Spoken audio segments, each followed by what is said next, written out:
এখন আমি পদার্থবিজ্ঞান প্রথম পত্র চতুর্থ অধ্যায় নিউটনিয়ান বলবিদ্যার উপর অর্থাৎ নিউটনিয়ান বলবিদ্যা অধ্যায়ের দুইটা অঙ্ক অর্থাৎ ম্যাথ সমাধান করার চেষ্টা করব। সুপ্রিয় শিক্ষার্থীবৃন্দ, পদার্থবিজ্ঞান প্রথম পত্রের নিউটনিয়ান বলবিদ্যাটা অনেক বড়, সেক্ষেত্রে দেখা যায় কি অনেক আইটেমের কোশ্চেন থাকে। তো আমরা যে দুইটা কোশ্চেন সলিউশন করব, এই দুইটা কোশ্চেন অর্থাৎ এই দুইটা ম্যাথ তুমি বোর্ড এক্সাম বলতে পারো, বা অ্যাডমিশন টেস্ট বলতে পারো, বা বুয়েট কুয়েট সুয়েট ইঞ্জিনিয়ারিং সাইটে বলতে পারো, সেই সব ক্ষেত্রে এই ধরনের ম্যাথ আসে বেশি। তার মানে আমরা যদি এই দুইটা অঙ্ক করি তাহলে আনত তল সম্পর্কিত বিভিন্ন আইটেমের যে কোশ্চেনগুলো আসবে বা বিভিন্ন আইটেমের যে কোশ্চেনগুলো হতে পারে সেগুলো আমরা সমাধান করতে পারব।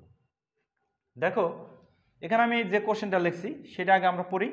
একটি আনত মসৃণ তল অনুভূমিকের সাথে 30 ডিগ্রি কোণে আনত। মসৃণ কথাটা মানে কি, সেখানে কোনো ঘর্ষণ নাই। আনত তল অনুভূমিকের সাথে কত ডিগ্রি কোণে আনত আছে? 30 ডিগ্রি। তার মানে দেখো আমি এ আর বি এটাকে অনুভূমিক তল কল্পনা করলাম। সেই আনত মসৃণ তলটা অনুভূমিকের সাথে কত ডিগ্রি কোণে আনত আছে? 30 ডিগ্রি। তার মানে আমরা এভাবে টান দিলাম, এটা মানে হচ্ছে আমার 30 ডিগ্রি।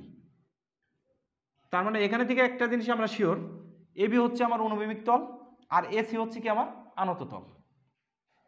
একটি স্থির বস্তুকে আনত তল বরাবর 20 নিউটন অর্থাৎ 20 নিউটন বল দ্বারা ক্রিয়া করায় বস্তুটির সরানো হয়।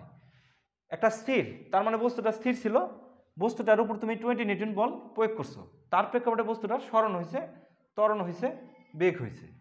ধরে নিলাম বস্তুটা আমার এই জায়গায় স্থির ছিল, তার উপর তুমি যে বল প্রয়োগ করছো সেটা হলো এফ। তার মানে দেখো কত নিউটন বল প্রয়োগ করছো তুমি? 20। তার মানে আমরা বলতে পারি এফ ইকুয়াল 20 নিউটন। বস্তুটা শুরুতে কি ছিল? স্থির। তার মানে ভি নট ইকুয়াল কত? 0 মিটার পার সেকেন্ড। এখন আমাদের এখানে যেটা বলছে যে বস্তুটির ত্বরণ, বস্তুটা এই জায়গায় স্থির ছিল, তার উপর এফ পরিমাণ বল প্রয়োগ করছো অর্থাৎ 20 নিউটন বল প্রয়োগ করছো, বস্তুটা সরণ হয়েছে। সেই ক্ষেত্রে আমি বলতে পারি সরণ হয়েছে বলতে কি বেগ হয়েছে, আর বেগ হয়েছে বলতে কি বলতে পারি তার ত্বরণ হয়েছে। তার মানে ধরে নিলাম তার এই দিকে ত্বরণ হয়েছে কি আমার এ পরিমাণ। সুপ্রিয় শিক্ষার্থীবৃন্দ, আনত তলের ক্ষেত্রে আমরা একটা টপিক জানি যে এটা যদি থিটা কোণে থাকে, এখানে যদি কোনো একটা বস্তু থাকে তার ওজন কাজ করে খাড়া নিচের দিকে এমজি। এবার তার অবিলম্বিক প্রতিক্রিয়াটা এইভাবে কাজ করবে, এই কোণটা আর এই কোণটা কী হয় আমার থিটা, এ বরাবর কাজ করে কত আমার এমজি কস থিটা, আর এই দিকে কাজ করে হলো আমার এমজি সাইন থিটা। তার মানে এখানে থেকে দেখো যে কোনো বস্তু যদি এখানে থাকে, অভিকর্ষ বল অর্থাৎ তার ওজনের এমজি সাইন থিটা উপাংশ এই বরাবর অর্থাৎ তাকে নিচের দিকে আনার ব্যবস্থা করে। তার মানে এমজি সাইন থিটা কোন দিকে কাজ করতেছে? নিচের দিকে। আর বস্তুটাকে তুমি উপরের দিকে বল প্রয়োগ করছো কত? এফ। তার প্রেক্ষাপটে বস্তুটা কিছু সরণ হয়েছে, কিন্তু বস্তুটার নিচের দিকে আবার এই এমজি সাইন থিটার পরিমাণ বল কাজ করতেছে। তার মানে আমরা এখানে থেকে যে কাজটা করতে পারি এভাবে নিতে পারি, এখানে থেকে আমরা এভাবে না এভাবে বলতে পারি এটা কত আমার এমজি।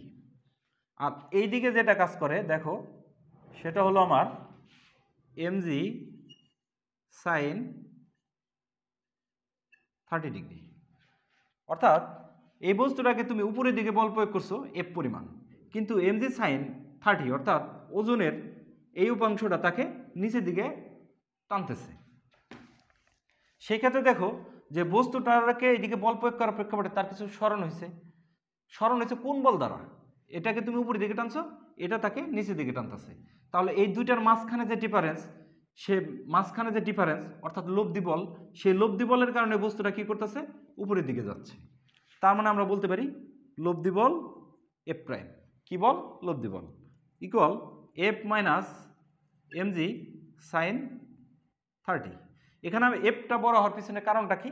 বস্তুটা যেহেতু উপরের দিকে যাচ্ছে তার মানে এফ বড়, এমজি সাইন 30 ছোট। যদি বস্তুটা নিচের দিকে আসতো তাহলে এটা বড় হইতো, এফটা ছোট হইতো। তার মানে আমরা লব্ধি বল equal F minus m g sine 30। বস্তুটা যখন এফ বলের ক্রিয়া উপরের দিকে গেছে, তখন উপরের দিকে গতিশীল, তখন তার ত্বরণ দর্শী কত আমরা এ। তার মানে দেখো এটাকে আমরা বলতে পারি কত, এম এ, ইকুয়াল আমরা বলতে পারি F minus M G sine 30। সুপ্রিয় শিক্ষার্থীবৃন্দ, আমাদের প্রথম কোশ্চেনটার ভিতর বলা হয়েছে বস্তুটির ত্বরণ। তার মানে আমরা এখানে থেকে লিখতে পারি, দেখো তুমি, a equal F minus M G sine 30 by কত আসতেছে আমাদের এম। এখন আমরা এখানে মানগুলা বসিয়ে দিব, দেখি আমাদের মানগুলা বসিয়ে দিয়ে আমাদের ত্বরণের মান কত আসে। বস্তুর ভর 2, এফের মান আছে কত আমাদের 20, তাহলে আমি দিলাম 20 মাইনাস এম 2, জি এর মান 9.8, আর সাইন 30 মানে কত জানি আমরা হাফ। এই ক্ষেত্রে থেকে তুমি যদি ক্যালকুলেশন করো তাহলে আমরা এখানে লিখি 2, এখানে লিখলাম কত 20, দেখো এই 2 2 কাটা যায়, তাহলে আমার এখানে কত থাকে 9.8, এখানে কত থাকে আমার 9.8, এই 2 2 কাটা গেল 9.8, তার মানে 20 মাইনাস 9.8 ভাগ হইতেছে কত আমার 2। এখানে থেকে আমরা ত্বরণটা পাইলাম 5.1 মিটার পার সেকেন্ড স্কোয়ার। তার মানে দেখো 1 নম্বর কোশ্চেন বস্তুটির ত্বরণ, সেই ত্বরণটা আমরা কত পাইছি 5.1 মিটার পার সেকেন্ড স্কোয়ার। তার মানে আমরা বস্তুটির ত্বরণ পেলাম 5.1 মিটার পার সেকেন্ড স্কোয়ার। এবার আসো আমাদের 1 নম্বর কোশ্চেন সলিউশন হয়েছে। 2 নম্বর কোশ্চেনটায় যাব, টি ইকুয়াল 3 সেকেন্ডে বস্তুটির অতিক্রান্ত দূরত্ব। আমরা জানি এস ইকুয়াল ভি নট টি প্লাস হাফ এটি স্কোয়ার, এই সূত্রটা আমরা জানি। সুপ্রিয় শিক্ষার্থীবৃন্দ, তাহলে দেখো শুরুর মোমেন্টে তার আদিবেগ কত ছিল 0, তাহলে আমি লিখলাম 0 ইন্টু কত 3 প্লাস লিখতে পারি কত আমরা হাফ, এখানে কি আছে আমার এর মান কত 5.1, সাথে দেখো এখানে টি এর মান আছে, টি এর মান কত জানি আমরা 3, তার মানে আমি দিলাম 3 স্কোয়ার, তার মানে আমাদের আসতেছে 5.1 ইন্টু 9 ভাগ হচ্ছে হলো আমাদের 2, হইতেছিল 22.95 মিটার। তার মানে দেখো 3 সেকেন্ডে বস্তুটির অতিক্রান্ত দূরত্ব হবে 22.95 মিটার। এখন আবার যে কথাটা বলছে দেখো তুমি, যে 3 সেকেন্ড পর বস্তুটির বেগ কত। আমরা জানি V equal V naught plus এটি, তাহলে দেখো 3 সেকেন্ড পর তার বেগ অর্থাৎ শেষ বেগ চাইছে, এখানে আদি বেগটা কত জানি আমরা 0। এবার আসো ত্বরণ কত জানি আমরা 5.1, তাহলে 5.1 সময়ের টি হলো 3, তার মানে ইন্টু দিতে পারি আমরা কত 3, তার মানে আমাদের এখানে আসতেছে 5.1 ইন্টু কত 3, 15.3 মিটার পার সেকেন্ড। সুপ্রিয় শিক্ষার্থীবৃন্দ, 3 সেকেন্ড পর বস্তুটির বেগ কত পাইলাম আমরা 15.3। এখন আমরা 2 নম্বর অঙ্ক সমাধান করব। একটি সুষম গোলক চিত্রের ন্যায় 20 মিটার পার সেকেন্ড বেগে অনুভূমিক তলে গড়ে চলে, এরপর আনত তল গড়ে ওঠে। তার মানে আনত তল কোনটা, এটা আমার ধরে নিলাম আনত তলটা অনুভূমিকের সাথে থিটা কোণে আছে। তলটা মসৃণ হলে, তলটা মসৃণ বলতে কি বোঝানো হয়, সেখানে কোনো ঘর্ষণ নাই। তলটি মসৃণ হলে গোলকটি কত উচ্চতায় উঠে থেমে যাবে। সুপ্রিয় শিক্ষার্থীবৃন্দ, দেখো প্রথমে তোমাকে যেটা বলা হয়েছে যে এরকম অনুভূমিক তলে একটা সুষম গোলক 20 মিটার পার সেকেন্ড বেগে গড়িয়ে চলতেছে, তারপরে আবার সামনে অনুভূমিক তল পড়ছে, সেটাও সে উঠতেছে, অর্থাৎ গড়িয়ে গড়িয়ে উঠতেছে। একটা নির্দিষ্ট উচ্চতায় যায় গোলকটি থেমে যাবে, সেই উচ্চতাটা বের করতে বলছে। আমি ধরে নিলাম গোলকটা এই জায়গায় এসে থেমে গেছে, এখানে থেকে আমার বলছে এস ইকুয়াল কত ওয়াট। সুপ্রিয় শিক্ষার্থীবৃন্দ, এখন সুষম গোলক, গোলকটা কত মিটার পার সেকেন্ড বেগে যাচ্ছে 20 মিটার। তার মানে একটা জিনিস দেখো, গোলকটা যদি সামনের দিকে যায় তার রৈখিক বেগ থাকবে। তার মানে কি, তার রৈখিক বেগ থাকা বলতে বোঝানো হচ্ছে রৈখিক গতিশক্তি আছে। আবার এই গোলকটা গড়িয়ে যদি চলে তাহলে তার নিজ অক্ষের সাপেক্ষেও তার ঘূর্ণন আছে, তার মানে তার ঘূর্ণন গতিশক্তি আছে। যখন সে অনুভূমিক তলে ছিল তখন তার রৈখিক গতিশক্তি আছে, তখন তার ঘূর্ণন গতিশক্তি আছে। যখন সে আনত তল বেয়ে উপরের দিকে উঠবে তখন তার গতিশক্তি এবং রৈখিক গতিশক্তি এবং ঘূর্ণন গতিশক্তি আস্তে আস্তে কমতে থাকবে। একটা উচ্চতায় যায়, অর্থাৎ এই উচ্চতায় যায় তার রৈখিক গতিশক্তি শূন্য, ঘূর্ণন গতিশক্তি শূন্য। তার মানে দেখো যে পজিশনে যায় তার রৈখিক গতিশক্তি শূন্য, ঘূর্ণন গতিশক্তি শূন্য, অর্থাৎ নির্দিষ্ট একটা উচ্চতায় গেছে, এই রৈখিক গতিশক্তি এবং ঘূর্ণন গতিশক্তি সমস্তটাই তার কি হবে? বিভব শক্তি হবে। সুপ্রিয় শিক্ষার্থীবৃন্দ, তাহলে আমরা এখানে থেকে কি বলতে পারি সেটা দেখো। আমরা বলতে পারি রৈখিক গতিশক্তি, রৈখিক গতিশক্তি প্লাস বলতে পারি আমরা ঘূর্ণন গতিশক্তি।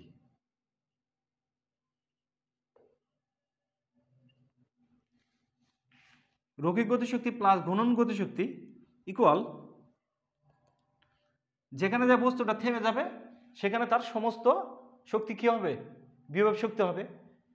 রৈখিক গতিশক্তি যোগ ঘূর্ণন গতিশক্তি ইকুয়াল হবে বস্তুটির বিভব শক্তি। এখন রৈখিক গতিশক্তি কি বলতে কি বুঝি আমরা? ধরে নিলাম যে গোলকটা তার ভর m, তার বেগ আছে হলো v, তার বেগ হলো v, আর বস্তুটা নিজ অক্ষের সাপেক্ষে যখন ঘুরে তার কৌণিক বেগ ধরে নিলাম আমি ওমেগা। সুপ্রিয় শিক্ষার্থীবৃন্দ, তার মানে রৈখিক গতিশক্তি তার কত হবে? দেখো, হাফ m v স্কোয়ার। তার ঘূর্ণন গতিশক্তি কত হবে? Half i omega square. অর্থাৎ সুষম গোলকের কথা বলা হয়েছে, সেই বস্তুটা সেই গোলকটার রৈখিক গতিশক্তি আছে, আবার গোলকটা নিজ অক্ষের সাপেক্ষেও ঘুরতেছে, তার মানে তার ঘূর্ণন গতিশক্তি আছে। আর ঘূর্ণন গতিশক্তি বলতে আমরা জানি half I omega square equal বিভব শক্তি এই পজিশনে, সেটাকে আমরা বলতে পারি কত? M G S. এখন যে গোলকের কথা ভাবছি সেটা হলো সুষম গোলক। তাহলে সুষম গোলকের ক্ষেত্রে জড়তার ভ্রামক আমরা জানি 2/5 m r স্কোয়ার। যদি ওই গোলকটির ব্যাসার্ধ আর হয়, যে গোলকটা ভাবছো সেই গোলকের ব্যাসার্ধ হলো আর, তাহলে তার জড়তার ভ্রামক হচ্ছে কত? আমার i equal 2/5 m r square. আবার এখানে আছে আমার কৌণিক বেগ। আমরা একটা সূত্র জানি v ইকুয়াল ওমেগা আর। v ইকুয়াল জানি কত আমরা? ওমেগা আর। তাহলে দেখো ওমেগা ইকুয়াল আমরা লিখতে পারি কত? v বাই আর। এই মানগুলো আমরা এখানে বসাই দেব। তাহলে আমার এখানে আছে হাফ m v স্কোয়ার, তারপরে এখানে লিখলাম হাফ জড়তার ভ্রামক, অর্থাৎ একটা সুষম গোলক বা পৃথিবীটাকে আমরা সুষম গোলক ভাবি, তার জড়তার ভ্রামক হচ্ছে i equal 2/5 m r square. তার মানে আয়ের জায়গায় আমরা এই মানটা বসিয়ে দেব ইন্টু 2/5 m r স্কোয়ার। তারপরে দেখো ওমেগা ইকুয়াল কত জানি আমরা? v by r.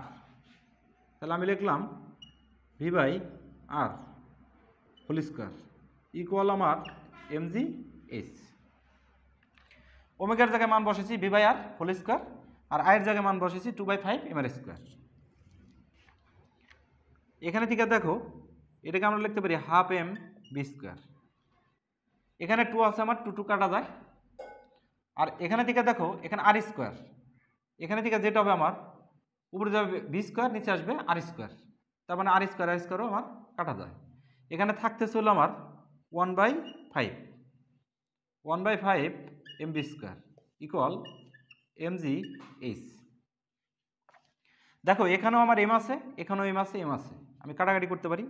তাহলে আমার এখানে কি থাকে, half B square plus B square by 5 equal G H, এটা পাই আমরা।